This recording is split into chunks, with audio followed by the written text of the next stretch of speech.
तिम्रो नाम के हो? पदम खत्री। पदम खत्री। ए अनि घर कहाँ तिम्रो? दैलेख। दैलेख। ए अनि कतिमा पढ्छौ यहाँ? 7मा। 7मा कुन स्कुल? श्रीनेरा माध्यमिक स्कुल। श्रीनेरा माविमा पढ्छौ? ए डाँडा स्कुल। नयाँ एडमिसन गरेको। ए अनि यहाँ चाहिँ मैले बिहान तिम्रो देखेँ होइन, यस्तो मजाले काम पनि गर्दो रहेछौ यता होइन। अनि यो मम्मी पनि हुनुहुरहेछ, हेल्प गर्नुभएको छ होइन।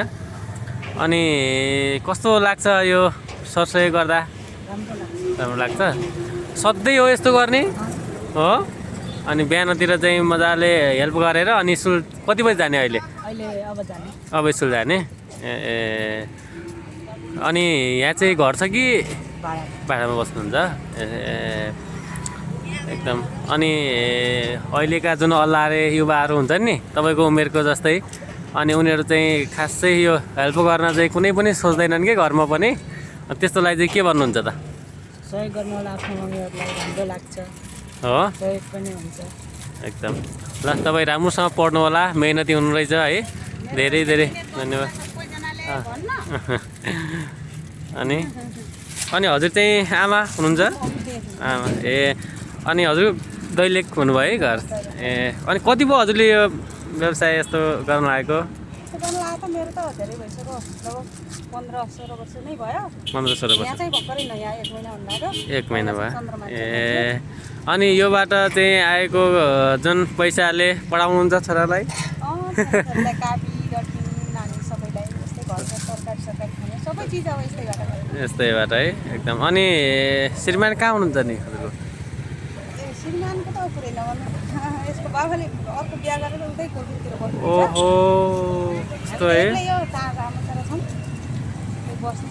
अनि छोरा उनी कुन जेठो कि? यो छोरा अर्को 21 वर्षको छोरी छ। छोरी पनि 17 वर्षको छ। अनि यो चाहिँ 3 जना छोराछोरी हुनुहुन्छ? हजुरले एक्लै पाल्नु भएको छ? एक्लै पालेको छ अहिलेसम्म। ओहो। श्रीमानले कति भयो बिहे गरेर उता बसेको? धेरै भइसक्यो, 66 सालमा हो। कन्ट्याक्टहरू कुनै केही हुँदैन? नै केही हुँदैन। डिभोर्स नै भइसक्यो कि? त्यस्तै भनौँ, डिभोर्स नै भइसक्यो। मैले अर्को ल्याउनु भयो के अरे, मैले पनि अब बस्दाखेरि साथमा दिएपछि सबैजनाले छोड्यो, मैले डिभोर्स दिएँ। ओहो। हजुरले एक्लै अब 3 जनालाई पढाउने यताउता, उहाँले केही हेल्प गर्नुहुन्न कुनैमा पनि? केही पनि होइन। कहिले अब फोन छोराछोरीले उल्टो फोन गरेर केही समस्या पर्यो भन्दाखेरि नि हजुर गाली गर्नुहुन्छ। उल्टो झन् नाइट त दिए भन्दाखेरि त नाइटै दिनु भएको थिएन। अस्ति नै गएर के चाल्छु भन्दाखेरि बल्ल नाइट त बनाइदिनु भएको छोरी। ओहो।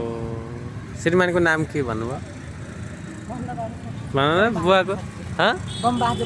बमबहादुर खत्री। ए अनि हजुरले चाहिँ 3 जना यत्रो अब ठुलो भइसकेछन् नानी बाबुहरू पनि, अनि पढाउन एक्लै सङ्घर्ष गरेर सक्छु जस्तो लाग्छ हजुरलाई? सकिन्छ है।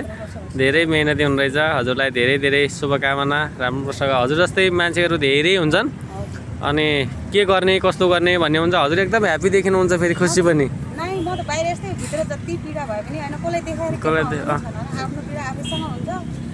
यस्तै हो, म त तपाईँलाई सहयोग गर्ने, तपाईँले चाहिँ आफ्नो बच्चाहरूलाई एकदम राम्रो संस्कार दिनुभएको छ। मैले हेरेँ उताबाट हेर्दै म हिँडिरहेको थिएँ, अनि बाबुले एक्लै गुराएर ल्याएको देखेर मैले बाबुलाई सोधेँ पहिला होइन। अनि बाबु म भिडियो बनाउँछु एउटा भने, अनि हुन्छ भन्नुभयो। म ठ्याक्कै म जर्नलिजमबाट मैले एउटा चाहिँ असाइनमेन्टहरू गर्दैछु, अनि म पत्रकार पनि हो। अनि है हजुरलाई धेरै धेरै शुभकामना, राम्रो गर्नु होला। हामी फेरि केही पऱ्यो भने तपाईँलाई फेरि पनि बोलाउँछौँ है, यहाँ आउँछु नि। हुन्छ ल बाबु है, ल राम्रोसँग पढ्न जाऊ, अब 9:30 पनि भइसक्यो है। ल।